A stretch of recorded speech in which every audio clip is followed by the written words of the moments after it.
క్రీస్తును క్రైస్తవ్యాన్ని ద్వేషించి దూషించిన క్రీస్తును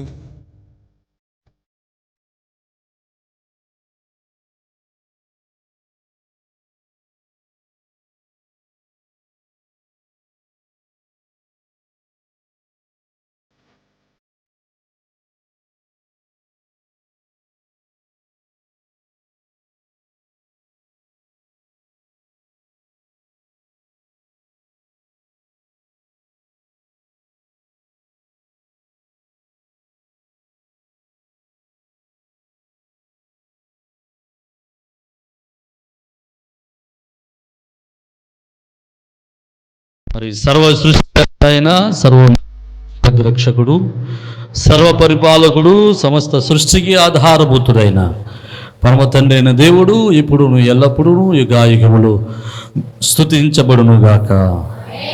ప్రభు సన్నిధిలో కూడి వచ్చిన మీ ಎಲ್ಲರಿಗೂ కూడా ప్రభు నామమున బట్టి అందరికీ షలోమ్.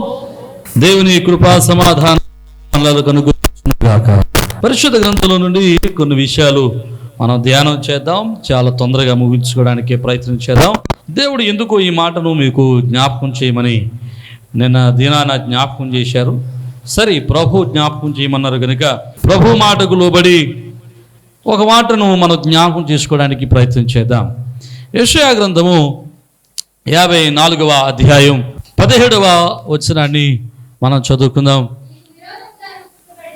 నీకు విరోధముగా రూపింపబడిన ఏ ఆయుధమును వర్ధిల్లదో.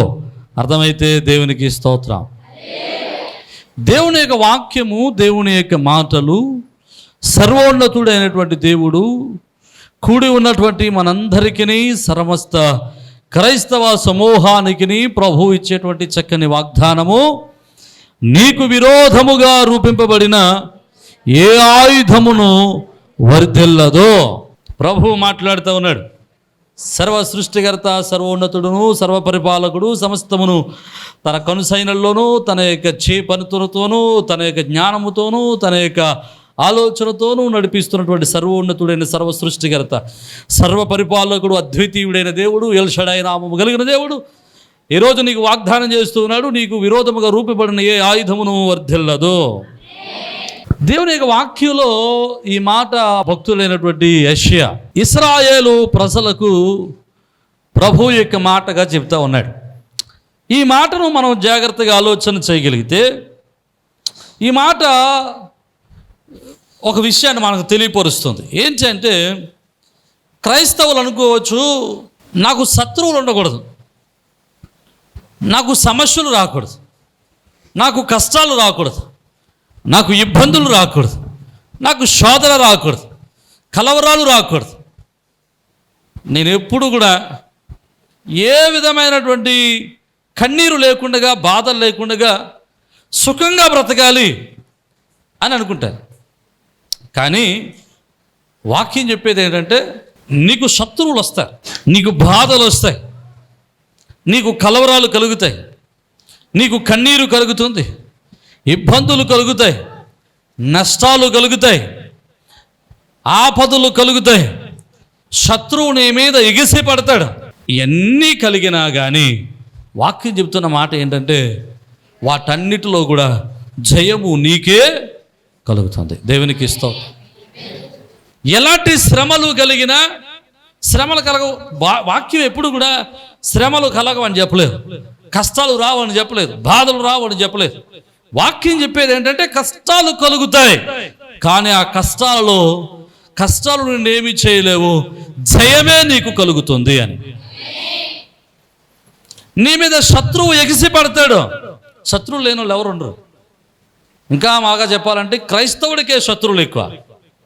శత్రువు మీద ఎగిసి పడతాడు, కానీ శత్రువు లేరని వాక్యం చెప్పలేదు. కానీ శత్రువు నీ మీద ఎగిసి పడినా శత్రువు మీద జయమునిచ్చేవాడు దేవుడు. ఆ శత్రువు మీద దేవుడు నీకు జయమును ఇస్తాడు. అసలు నీకు విరోధముగా ఏ ఆయుధము వర్ధిల్లదో. ఏ శ్రమ వచ్చినా, ఏ కష్టం వచ్చినా, ఎలాంటి వేదన కలిగినా, వేదనలన్నిటిలోనూ, కష్టాలన్నిటిలోనూ దేవుడు నీకు జయమే అనుగ్రహిస్తాడు. నీకు వచ్చి గట్టిగా ఇక్కడ ప్రభు యొక్క మాటలో జ్ఞాపకం చేసుకుంటే ఇక్కడ శత్రువు ఉన్నాడు. ఆ శత్రువు ఏం చేస్తున్నాడంటే ఆయుధాలను రూపొందిస్తూ ఉన్నాడు. నీకు విరోధముగా రూపింపబడిన ఆయుధము రూపింపబడుతుందంటే రూపణకర్త లేకుండా రూపింపబడుతుందా? చాలామంది సృష్టి ఎలా వచ్చిందంటే వచ్చేసింది అంతే అన్నారు. ఒకసారి ఐన్స్టీన్ ఒక తన ట్రైన్లో తన ఎదురుగా ఉన్నటువంటి ఒక వ్యక్తి ఐన్స్టీన్ అడిగాడట, నువ్వు దేవుణ్ణి నమ్ముతావు కదా అని. అవును, నేను దేవుణ్ణి నమ్ముతాను అని. నేను దేవుణ్ణి నమ్మను, నాకు దేవుడు తెలీదు, దేవుడు లేడు అన్నాడట. సరే అయితే ఆయన ఏం మాట్లాడలేదు, సరిగ్గా ఉన్నాడు. దిగేటప్పుడు ఐన్స్టీన్ తన విజిటింగ్ కార్డు ఇచ్చి నువ్వు ఎప్పుడైనా వస్తే మా యొక్క ఆఫీస్కి రా అని చెప్పాడట. ఐన్స్టీన్ కార్డు తీసుకున్నాడు. ఐన్స్టీన్ కార్డు వచ్చిందంటే ఆ రోజుల్లో చాలా విలువైంది కనుక అతను అవకాశాన్ని సద్వినియోగపరచుకోవడానికి ఐన్స్టీన్ దగ్గరికి వెళ్ళాడు. ఐన్స్టీన్ దగ్గరికి వెళ్ళేసరికి ఐన్స్టీన్ టేబుల్ మీద సౌర కుటుంబం పటం చేయబడి, అంటే సౌర కుటుంబం సూర్యుడు, చంద్రుడు, భూమి, నవగ్రహాలన్నీ చిన్న చిన్న గ్లోబుల్ కింద తయారు చేయబడి చక్కగా అమర్చబడి ఉన్నాయట. సౌర కుటుంబం ఎలా తిరుగుతుందో అట్లా అమర్చబడి ఉన్నాయట. అది చూసినట్టు చాలా అందంగా కనబడింది. వెళ్ళినటువంటి వ్యక్తి అన్నాడట, ఇది చాలా బాగుంది, ఇది ఎవరు తయారు చేశారు అని అడిగాడట. అప్పుడు ఐన్స్టీన్ సమాధానం చెప్పాడంటే, ఎవరు తయారు చేయలేదు, దానికి అదే వచ్చి పడింది అన్నాడట. ఊరుకోండి, నాతో ఎలకోలం ఆడతారా, చెప్పండి ఎవరు చేశారో అన్నాడట. అయ్యో, నీతో నేను ఎలకోలం ఆడటం, నేను వేలకోలం ఆడలేదు, నేను సిల్లిగా ఏమి చెప్పట్లేదు, దాన్ని ఎవడు చేయలేదండి, దానికి అదే వచ్చి పడిందండి అన్నాడట. అబ్బాయి అలా ఏం కాదండి, చెప్పండి సార్ అన్నాడట. అసలు భూమి మీద ఉన్నటువంటి చిన్న ఈ వస్తువులే ఎవడో చేయకపోతే ఇక్కడ రాలేదని నువ్వు నమ్ముతున్నావే, అసలు సృష్టిలో ఉన్నటువంటి ఇంత సృష్టిని ఎవడో చేయకుండా ఎలా వచ్చిందని నమ్ముతున్నావు నువ్వు అని చెప్పగానే ఆ వ్యక్తి యొక్క మూయబడినటువంటి నేత్రాలు తెరవబడ్డాయట. దేవునికి స్తోత్రం. గనుక సమస్తమును కూడా ఎవరో ఒక రూపకర్త ఉంటాడు. ఈ భూమికి, భూమిలో ఉన్నటువంటి సమస్తానికి, ఆకాశమును సమస్తమైన సృష్టి అంతటికి. ఆకాశ సృష్టి అంటే నువ్వు అనుకున్నట్టు ఏదో ఆకాశం ఏమందా ఏం లేదు అనుకోవటానికి లేదు. అసలు మహాకాశాలలో ఉన్నటువంటి సృష్టిని అర్థం చేసుకుంటే మనం ఎంత టోలమో, మనం ఎంత గొప్పోలమో తెలుస్తుంది. అంతటి సృష్టి అంతటిని కూడా సర్వోన్నతుడైనటువంటి దేవుడు తన మాట చేత కలుగజేశాడు. హల్లెలూయా, ఆయనకి మహిమ కలుగును గాక. సమస్తానికి సృష్టికర్తైన సర్వోన్నతుడైన దేవునికి ఇప్పుడు ఎల్లప్పుడూ యుగాయుగములు స్తుతి, ఘనత, మహిమ, ప్రభావాలు ఆరోపించబడును గాక. ప్రియమైన దేవుని బిడ్డలారా, ఈ సృష్టి అంతటి సృజించినటువంటి దేవుడు అంటే సమస్తమును కూడా ఎవడో ఒకటి చేత సృజింపబడాలి, ఎవడో ఒకడు రూపకర్త ఉండాలి. ఈడు వాక్యంలో చెబుతున్నాడు, నీకు విరోధముగా రూపింపబడుతున్న ఏ ఆయుధము వర్ధిల్లదు. అనగా నీకు వ్యతిరేకంగా ఒక శత్రువు ఉన్నాడు. ఆ శత్రువు నీ మీదకు రావడానికి కొన్ని ఆయుధాలను ఏం చేస్తున్నాడండి, రూపిస్తూ ఉన్నాడు, తయారు చేస్తూ ఉన్నాడు. ఆ పైన అంటాడు, కమ్మరి వాని గురించి చెప్తాడు. ఒక కమ్మరివాడటండి ఒక వస్తువును తయారు చేయడానికి, అంటే ఒక గొడ్డలినో, ఒక కొడవలనో, లేకపోతే ఒక తొలుకునో, ఒక పారనో తయారు చేయడానికి అతడు మొట్టమొదట ఏం చేస్తాడండి, ఒక ఇనుము తీసుకుంటాడు. ఆ ఇనుమును తీసుకుని దాన్ని ఏం చేస్తాడు, కొలుములో పెట్టి కాలుస్తాడు. ఎంతగా కాల్చాలి దాన్ని, అది మెత్తబడే వరకు కాల్చాలి. అది మెత్తబడే వరకు కాల్చాలంటే ఆ కొలుములో ఉన్నటువంటి ఆ కమ్మరి ఆయన ఎంత కష్టపడాలో కదండి. ఎన్నాళ్ళు ఇప్పుడంటే అన్ని ఆటోమేటిక్ ఫ్యాన్స్ వచ్చాయి కాబట్టి చాలా ఈజీగా అవుతాం, మిషన్స్ వచ్చాయి కాబట్టి ఈజీగా అవుతాం. నేను ఇంటర్మీడియట్ చదువుకున్నటువంటి వయసులో నేను అక్కడ కొత్తపేటలో కమ్మరి కులానికి వెళ్ళాల్సి వచ్చినప్పుడు చూశాను. నేను ఒక కత్తి పట్టుకెళ్ళి చూస్తే ఆయన చిన్న ఫ్యాన్ పెట్టుకున్నాడు, ఏది ఇలా గిర్ర గిర్ర తిప్పుతూ ఉంటాడు. ఆ తిప్పుతూ ఉంటే గాలి వెళ్ళి అది కాలుతూ ఉంటుంది అన్నమాట. అక్కడ ఉన్నటువంటి వేడి ఎంత వేడి ఉంటుందంటే భయంకరమైన వేడి. ఆ ఇనుము ఎంతగైతే కాలుతూ ఉందో ఆ వేడి మీకు ఇక్కడ ఉన్న వాళ్ళు కూడా కాలిపోతూ ఉంటారు వేడికి.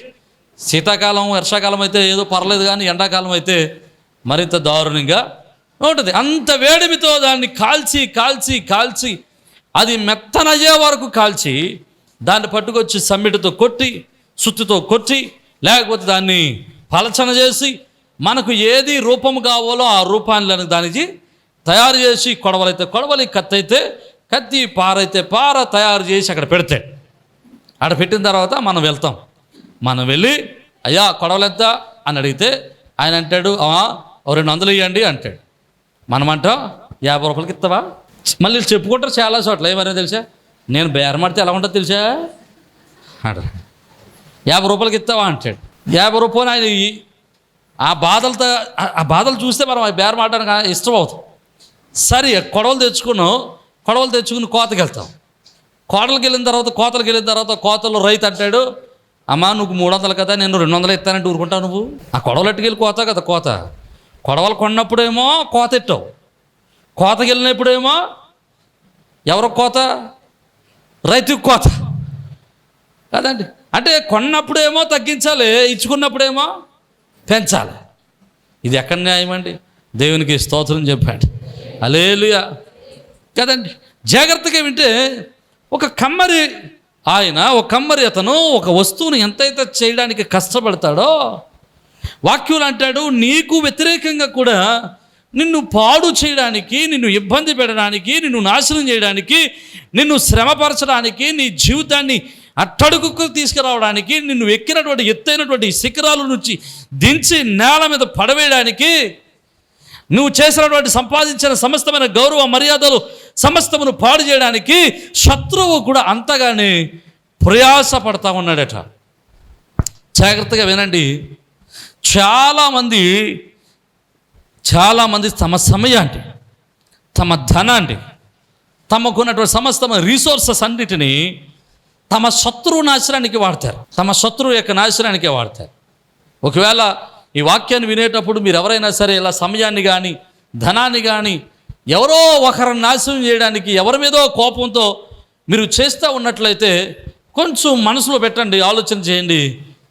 మీరు వారిని పాడు చేయడానికి, వారిని ఇబ్బంది పెట్టడానికి, వారిని కష్టపెట్టడానికి, మీ శత్రువుని ఇబ్బంది పెట్టడానికి వాడేటువంటి సమయము మీరు బాగుపడడానికి ఉపయోగించుకోగలిగితే, మీరు జీవించడానికి ఉపయోగించుకోగలిగితే, ఆ రీసోర్సెస్ మీ పిల్లలు బాగుపడడానికి ఉపయోగించుకోగలిగితే, అసలు మీ శత్రువుకు అందనంత ఎత్తులోకి వెళ్ళిపోతారు. దేవునికి స్తోత్రం. ప్రియమైన దేవుని బిడ్డలారా, నేను అదే అంటున్నాను, ఒకవేళ మనకు శత్రువులు ఎవరు ఉన్నట్లయితే శత్రువుని ఏమీ చేయొద్దు.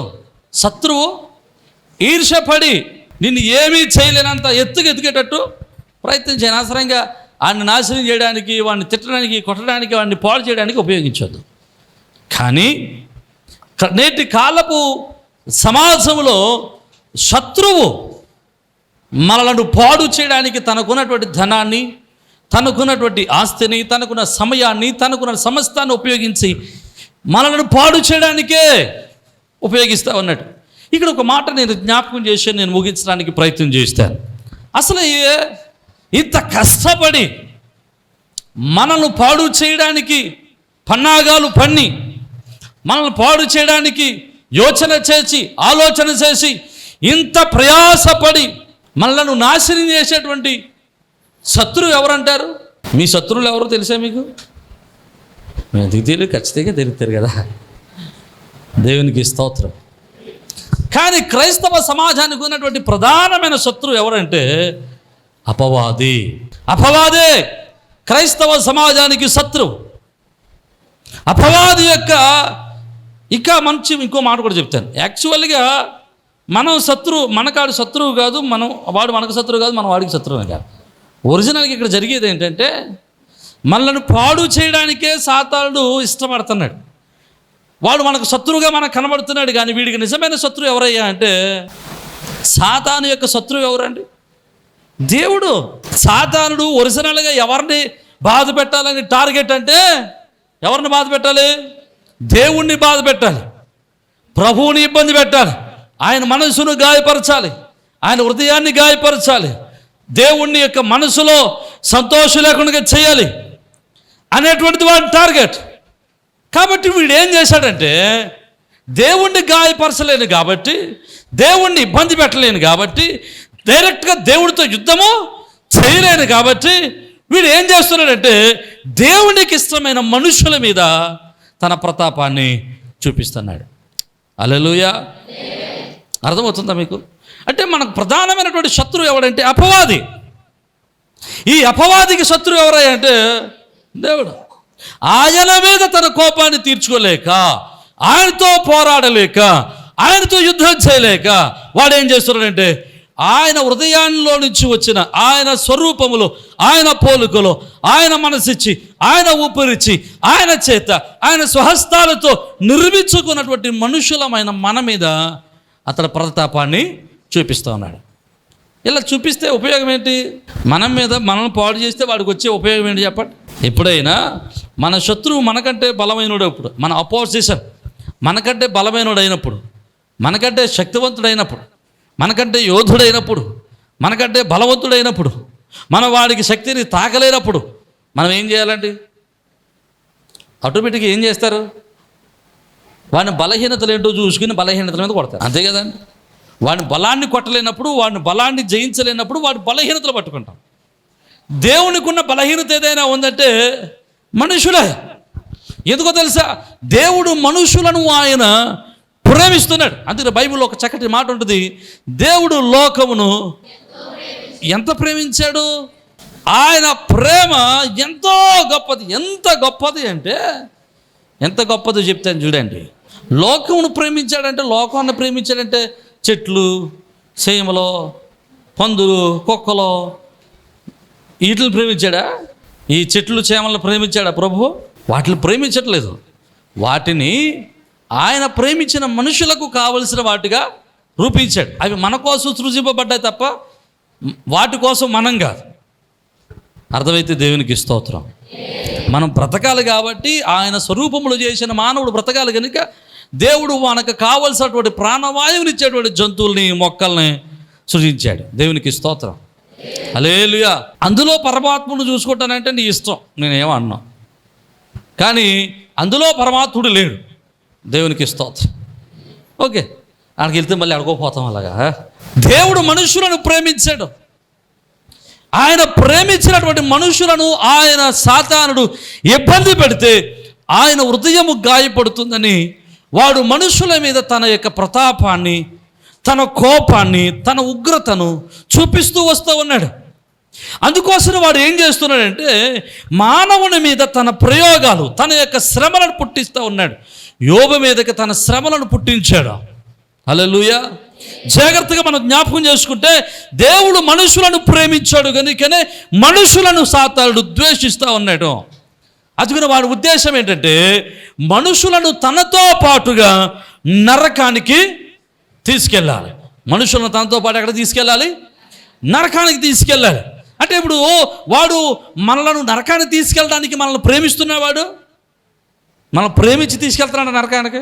ఇప్పుడు నేను ఎవరైనా ఎక్కడికైనా తీసుకెళ్ళాను అనుకోండి, ఏమన్నాలి మీరు? ఇప్పుడు రేపు మీటింగ్ ఏదో ఉంది, ఆ మీటింగ్కి నేను ఎవరినో అడిగాను, వస్తామమ్మా అని అడిగాను. అయ్యారు వస్తానన్నారు. అప్పుడు నేను కారు బుక్ చేసుకొని తీసుకెళ్ళాను. ఇప్పుడు వాళ్ళు ఏమనుకుంటారు? తీసుకెళ్తున్నారంటే నా మీద కోపంతో తీసుకెళ్తున్నారంటారా? మరి సాతానుడు కోపంతో తీసుకెళ్ళానంటారు ఏంటి? ఎవరు తీసుకెళ్ళినా ప్రేమతో తీసుకెళ్తాడు కదా. పరలోకానికి దేవుడు తీసుకెళ్తే ప్రేమతో తీసుకెళ్తాను. నేను మీటింగ్కి వెళ్ళి తీసుకెళ్తే మరి సాతానుడు వాడు మనలను వానితో పాటు వానికి సిద్ధపరిచినటువంటి నరకములో, వానికి సిద్ధపరిచిన నరకములో మనలను పడవేయాలని, మనం నరకంలో పడితే దేవుడు బాధపడితే చూద్దామని వాని యొక్క ఆలోచన. అర్థమైతే దేవునికి స్తోత్రం. ఇక్కడ ఒక మంచి మాట జ్ఞాపకం చేస్తాను. మనుషులను పాడు చేయాలని, మనుషులను ఇబ్బంది పెట్టాలని, మనుషులను నాశనం చేయాలని, మానవుణ్ణి ఇబ్బంది పెట్టాలని శత్రువైనటువంటి అపవాది మనకు వ్యతిరేకంగా అనేక ఆయుధాలను సిద్ధం చేస్తూ ఉన్నాడు. అనేక రకాలుగా మనల్ని ఇబ్బంది పెట్టడానికి వాడు కుయుక్తి మీద కుయుక్తిని పన్నుతూ అతడు మనుషుల మీద తన యొక్క కోపాన్ని రగిలింపజేస్తూ ఉన్నాడు.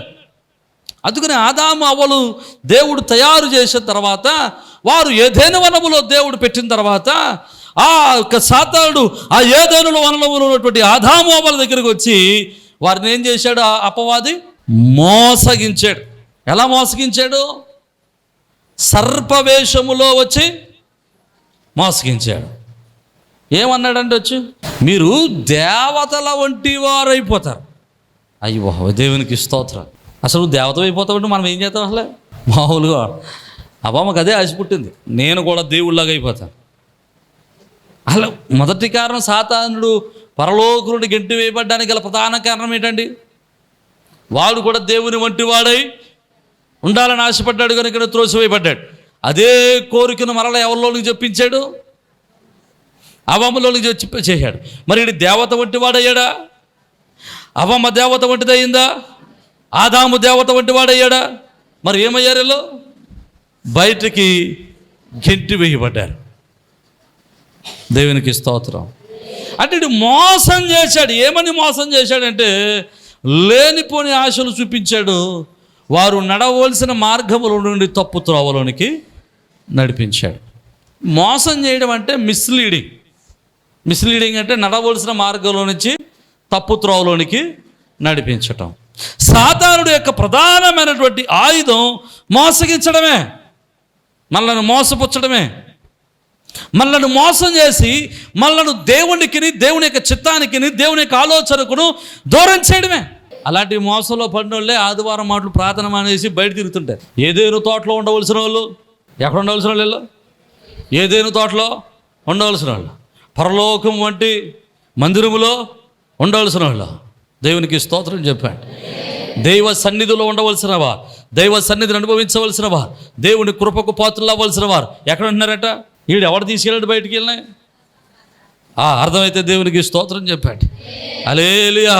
మీరు అందరం ఎక్కడున్నారు ఇప్పుడు? హల్లెలూయా. ఏదేను తోట వంటి సంఘములోను, పరలోకానికి మాదిరైనటువంటి సంఘములోను, దైవ సన్నిధిలోను, దేవుని యొక్క పాదాల దగ్గర, దేవుని యొక్క రెక్కల కింద ఆయన మహిమ నిలుచుండు, ఆయన కృపాసనము ఎదుట నిలిచి ఉన్నారు. దేవునికి స్తోత్రం. హల్లెలూయా. దేవుని యొక్క సన్నిధి అభిషేక సన్నిధి, దేవుని యొక్క సన్నిధి ఆశ్చర్యపడే స్థలము, దేవుని యొక్క మందిరము ఆయన కృపను పొందుకునే స్థలము, దేవుని యొక్క మందిరము ఆయన యొక్క ఆలోచన పొందుకునేటువంటి సమయము, ఆయన యొక్క మందిరము ఆయన యొక్క ఆశీర్వాదం పొందుకునేటువంటి స్థలము, దేవుని యొక్క మందిరము ఆయన కృపకు పాత్రులయ్యేటువంటి స్థలము, దేవుని మందిరము ఆలోచనలు పొందుకునేటువంటి సమయము స్థలము, దేవుని యొక్క మందిరము ఆదరించబడే స్థలము, దేవుని యొక్క మందిరము ఆశీర్వదింపబడేటువంటి స్థలము. అర్థమైతే దేవునికి స్తోత్రం. హల్లెలూయా. దేవుని మందిరములో నిలిచి ఉన్న మీ మీద దైవాశీర్వాదము దిగి వచ్చునుగాక, దేవుని కృపకు పాత్రులగుదురుగాక, దేవుని మహిమ చేత నింపబడుదురుగాక, దేవుని కృపకు పాత్రులగుదురుగాక, దేవుని యొక్క ఆశీర్వాదము నొందుకుందురుగాక. హల్లెలూయా. దేవుని మందిరములో ఉన్నటువంటి మీకు వ్యతిరేకంగా రూపబడుతున్న ప్రతి ఆయుధము యేసు నామములో విరవగొట్టబడునుగాక, సమాధానము పొందుకుందురుగాక. దగ్గరగా చప్పలు కొడుతూ దేవుని నామాన్ని మహింపడదాం. హల్లెలూయా. ఏదేను తోటలో నుంచి బయటకు వచ్చేసాడు. దేవునితో సహవాసములో ఉండాలని, దేవునితో ఉండాలని ఆదాము అవ్వలను ప్రభువు కోరుకుంటే, సాతానుడు వారిని మోసగించి ఏదేను తోటలో నుంచి బయటికి తీసుకొచ్చేసాడు. బయటికి తీసుకొచ్చిన తర్వాత దేవుని యొక్క హృదయము కొంచెం నొచ్చుకుంది.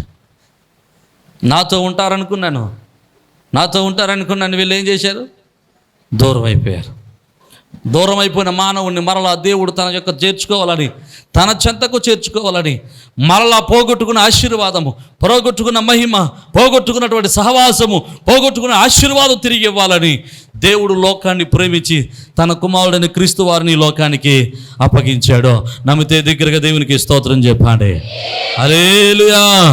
సర్వోన్నతుడైన దేవుడే కుమారుడిగా క్రీస్తుకి ఈ లోకాన్ని దిగి వచ్చి, పాపం లేని వానికి పుట్టి, పాపం లేని వానికి జీవించి, ఆయన పాప భారం అంతా కూడా, భూత భవిష్యత్ వర్తమాన కాలాల యొక్క పాపమంతా కూడా ఆయన భుజస్కంధాల మీద వేసుకుని ఆయన మనలను పవిత్రపరిచి పోగొట్టుకున్న ఆశీర్వాదాన్ని తిరిగి ప్రభు మనకి అనుగ్రహించారు. నమ్మితే దేవునికి స్తోత్రం చెప్పండి. హల్లెలూయా. అందుకనంటాడు, మనం ఇక పాపమునకు దాసులము కాదా. మనందరం ఎవరు మరి? దేవుని బిడ్డలము. మనందరం ఎవరు? మనము దేవుని బిడ్డలము. మనము పరిశుద్ధులం. మనం ఎవరము? నీతిమంతులం. మనమెవరము? పరలోక వాసులము. మనమెవరు? పరలోక పౌరులము. మనమెవరము? దేవుని రక్తంలో కడగబడిన పరిశుద్ధ సంఘము. అర్థమైతే బిగ్గరగా దేవునికి స్తోత్రం చెప్పండి. హల్లెలూయా. మనం ఇంకెవరం చెప్పండి? మనం ఇంకెవరం గుర్తున్నాయా? మనము లోకంలో నుంచి వేరు చేయబడిన వారం, మన లోకంలో నుంచి ప్రత్యేకించబడిన వారం, దేవుని కొరకు ఏర్పాటు చేయబడిన కుటుంబము. హల్లెలూయా, హల్లెలూయా. ఈరోజు పరిశుద్ధ సంఘంగా ఉన్నటువంటి మనలను పాడు చేయడానికి సాతానుడు అనేక ప్రయత్నాలు చేస్తూ ఉన్నాడు. కానీ క్రీస్తు ప్రభువుల వారు జ్ఞాపకం చేసుకునండి, ఆయన దిగి వచ్చి మనల్ని ప్రేమించి, ఆయన కలువరి శిలువ రక్తం గార్చి, ఆయన తిరిగి మనం పోగొట్టుకున్న సమస్తాన్ని మనకు అనుగ్రహించాడు. ఆ కడపటి ఆదాముగా క్రీస్తు ప్రభువుల వారు కలువరి శిలువలో మరణం పొంది సమాధి చేయబడి మూడవ దినాన తిరిగి లేచి ఆయన మన కొరకు ఆదాము పోగొట్టుకున్న నిత్య ఆశీర్వాదం అంతటిని తిరిగి మనకు అనుగ్రహించాడు. హల్లెలూయా, హల్లెలూయా. ఆ శిలువ మీద సాతాను యొక్క తలను ప్రభు వారు ఏం చేశాడు? దేవునికి స్తోత్రం. ఆయన ఏం చేశాడండి? సాతాను యొక్క తలను చితగ్గొట్టేశాడు. అతని మీద, సాతాను మీద, మరణం మీద విజయ పతాకాన్ని ఆయన ఎగురవేశాడు. హల్లెలూయా, హల్లెలూయా. మరణం ఇక మన మీద ఏలుబడి చెయ్యదు. రైట్. జాగ్రత్తగా మనం వినండి, మనం విందాం. సాతానుడు మన శత్రువై ఉండి మనలను ఏమీ చేయలేక కొన్ని పర్యాయాలు సాతానుడు